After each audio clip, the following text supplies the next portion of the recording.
বুঝো বাবা। তা ভালো আছো?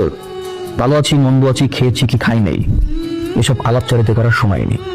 আমার কাছে time is money and money is time. যে কাজের জন্য আমরা এসেছি সেটা নিয়েই কথা বলি। হ্যাঁ ঠিক আছে। আপনার মেয়ে অথচ আমাকে ভালোবাসে, আমাকে বিয়েও করতে চায়। সোনিক জেলিস আন্টি বদল and fix the match day. হ্যাঁ ঠিক আছে। সোনার উপর আন্টি দিয়ে এঙ্গেজমেন্ট করবো আমি। আমি আমাদের বিয়ের জন্য দুবাই থেকে স্পেশালি প্লাটিনামের রিং অর্ডার করে এনেছি।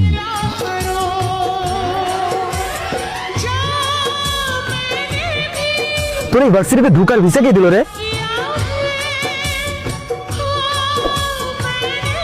বুঝতে ছিল অত সে বন্ধু হয় কি করে? ওরকম লোয়ার ক্লাস ছেলেরা চলবে ম্যাচ শিখতে হবে না। আজকে বিদায় করে দাও। সরি। সরি কেন? আমি জানি কালকে তুমি বাবার